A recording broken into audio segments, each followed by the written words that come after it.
Olá, meus irmãos, sejam bem-vindos a mais um Palavra Encarnada, nossa meditação diária a partir do Evangelho. E o Evangelho de hoje, segunda-feira, dia 13 de novembro, está em Lucas, capítulo 17, versículos de 1 a 6. Mais uma vez nós nos reunimos em nome do Pai, do Filho e do Espírito Santo. Amém. Vinde, Espírito Santo, vinde por meio da poderosa intercessão do Imaculado Coração de Maria, vossa amadíssima esposa.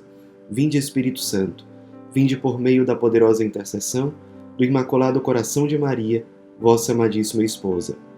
Vinde, Espírito Santo, vinde por meio da poderosa intercessão do Imaculado Coração de Maria, vossa amadíssima esposa. Diz o Evangelho de hoje. Naquele tempo, Jesus disse a seus discípulos: é inevitável que aconteçam escândalos, mas ai daquele que produz escândalos. Seria melhor para ele que lhe amarrassem uma pedra de moinho no pescoço e o jogassem no mar, do que escandalizar um desses pequeninos. Prestai atenção. Se o teu irmão pecar, repreende-o. Se ele se converter, perdoa-lhe. Se ele pecar contra ti 7 vezes num só dia, e 7 vezes vier a ti dizendo: estou arrependido, tu deves perdoá-lo. Os apóstolos disseram ao Senhor: aumenta a nossa fé. O Senhor respondeu: se vós tivesseis fé, mesmo pequena como um grão de mostarda, poderíeis dizer a esta moreira: arranca-te daqui e planta-te no mar, e ela vos obedeceria. Meus irmãos, o Evangelho de hoje, nesse tempo comum, estamos nas últimas semanas do tempo comum até nós começarmos o tempo do Advento. Então nós estamos nas últimas semanas deste ano litúrgico que termina no finalzinho de novembro com a solenidade de Cristo Rei. Então nós estamos nos aproximando do final desse ano litúrgico e já perto de começar o próximo. E no Evangelho de hoje, aqui no tempo comum, nós temos Jesus nos apresentando 3 ensinamentos básicos. 1 sobre o escândalo, 2 sobre o perdão e 3 sobre a fé. São os 3 ensinamentos que Jesus nos transmite no Evangelho de hoje. Em primeiro lugar, sobre o escândalo, ele chama a nossa atenção. Ele chega a dizer, sobre aquele que produz escândalos, seria melhor para ele que lhe amarrassem uma pedra de moinho no pescoço e o jogassem no mar, do que escandalizar um desses. Jesus está deixando claro a gravidade do pecado de escândalo. Escândalo, do grego, significa pedra de tropeço. Ser pedra de tropeço para o outro, levar o outro a pecar, de algum modo, ou escandalizar no sentido atual mesmo, levar o outro a ficar escandalizado, às vezes ter a sua fé balançada, a pessoa entra em crise, especialmente quando se trata de uma pessoa que é referência para ela de algum modo, ou que deveria ser referência. Isso é escândalo, e é um pecado gravíssimo, gravíssimo. Às vezes, a gente vê pessoas que pensam assim: eu não vou me importar com o que os outros pensam, eu não vou ser uma pessoa reprimida, eu vou fazer aquilo que me der na telha, como se isso por si só fosse uma virtude. Ora, de fato, a prioridade nas nossas escolhas, o critério que deve definir as nossas escolhas, as nossas atitudes, não é simplesmente a opinião dos outros. Realmente não é. Mas isso não significa que eu devo ser irresponsável, que eu não deva ter o mínimo de controle sobre os meus impulsos. Uma pessoa equilibrada, uma pessoa madura, uma pessoa capaz de amar, é uma pessoa que é capaz de se preocupar com o outro. Uma pessoa que deixa fluir os seus impulsos, as suas más inclinações, qualquer palavra que lhe venha à mente, se achando muito livre, é uma pessoa que está muito enganada. Por quê? É uma pessoa muito egoísta. Ela não está se preocupando com as consequências daquilo que ela está fazendo, daquilo que ela está falando. Ela não se importa. Logo, é uma pessoa imatura. Logo, é uma pessoa escrava dos seus instintos, das suas paixões. Logo, é uma pessoa que não é capaz de amar. É uma pessoa que tem sérios problemas para amar. Ora, se eu interpreto que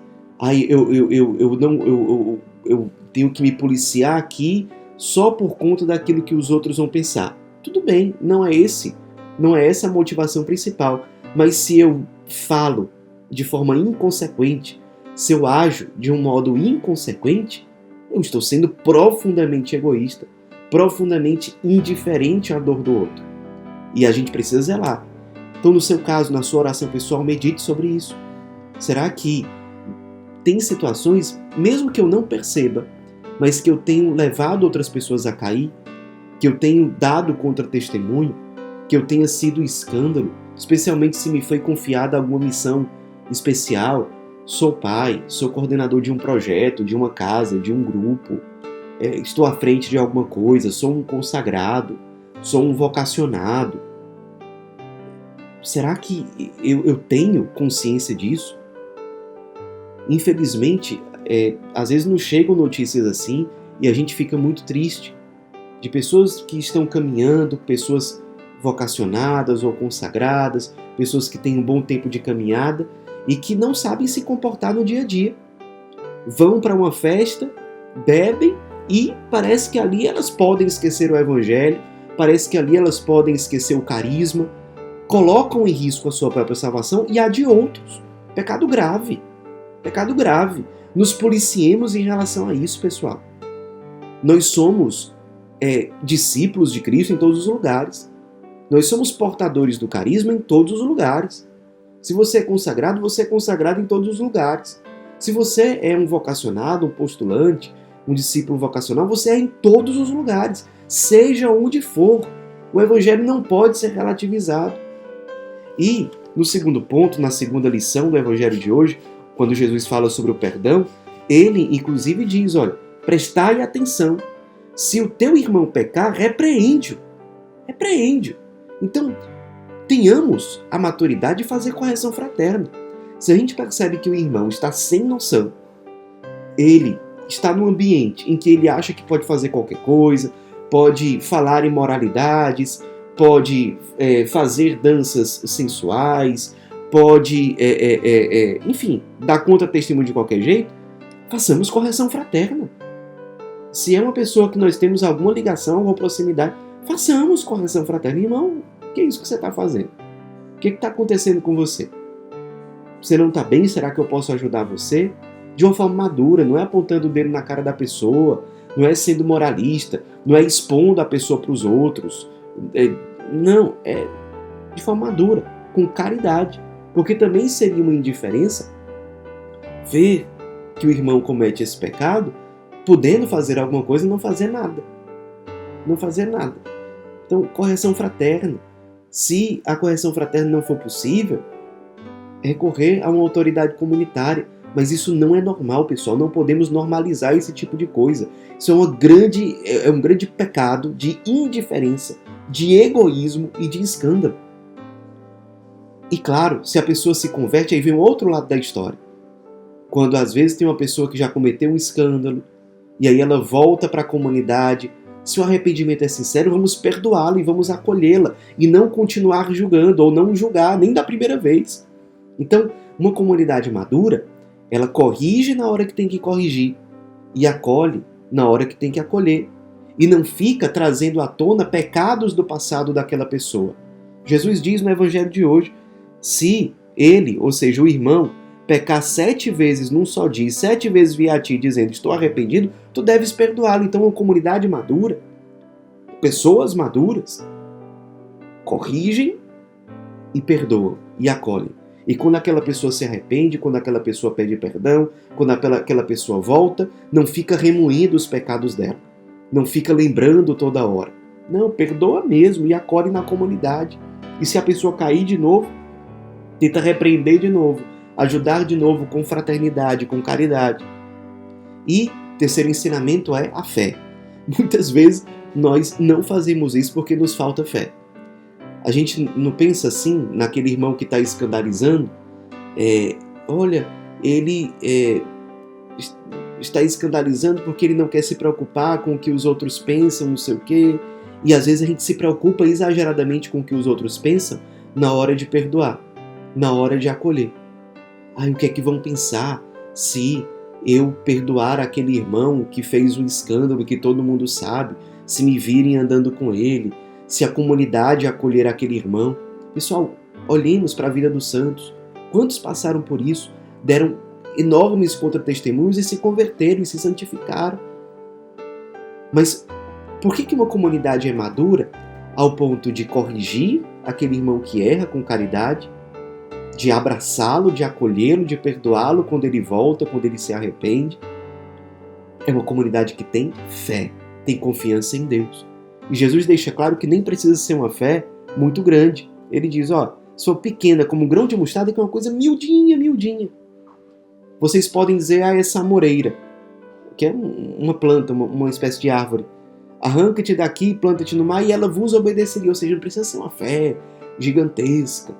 Fé, confiança em Deus. É ela que nos capacita para amar de modo virtuoso.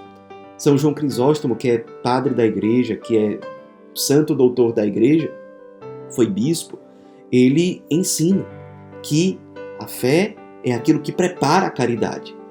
Por duas razões principais. Primeiro, porque para amar eu não posso ser autossuficiente, eu não posso confiar só em mim mesmo. Para certos perdões que a gente tem que dar, para certos movimentos de conversão que a gente tem que ter, que são movimentos de amor, nós precisamos ter confiança em Deus, porque se a gente for olhar só para a nossa força, a gente fica desesperado. Agora, se a gente olha para Deus, a gente confia nele, a gente confia que nós podemos sim amar, pela graça dele, podemos perdoar, podemos ressuscitar, podemos nos santificar. E segundo, por que a fé é importante para a caridade, para amar? Porque nós somos chamados a amar Deus nos outros, e especialmente naqueles que mais sofrem. Como é que eu vejo Deus nos outros? Se eu tenho o mínimo de fé. O mínimo de fé. O mínimo é aquele ato de fé. Deus está naquele irmão abandonado. Deus está ali. Logo, eu amo. Amo mais. Amo com uma caridade que traz uma virtude, uma santidade muito grande. Então, meditemos sobre isso. Será que mesmo inconscientemente temos sido motivo de escândalo para os outros? Segundo, será que temos sabido, individualmente enquanto comunidade, acolher aqueles irmãos que voltam? Ou será que ficamos julgando e apontando o dedo toda hora, lembrando os pecados passados? Será que somos capazes de perdoar? E terceiro, como está a nossa fé?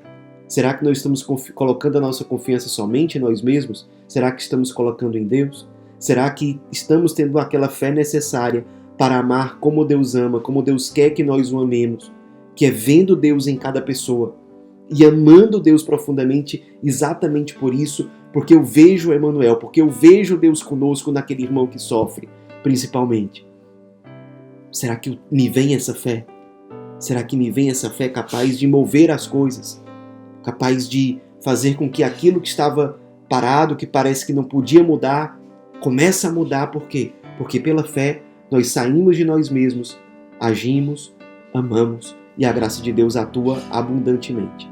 Meditemos e façamos a nossa lésio divina, a nossa oração pessoal. Ave Maria, cheia de graça, o Senhor é convosco. Bendita sois vós entre as mulheres e bendito é o fruto do vosso ventre, Jesus. Santa Maria, Mãe de Deus, rogai por nós, pecadores, agora e na hora de nossa morte. Amém. Em nome do Pai, do Filho e do Espírito Santo. Amém.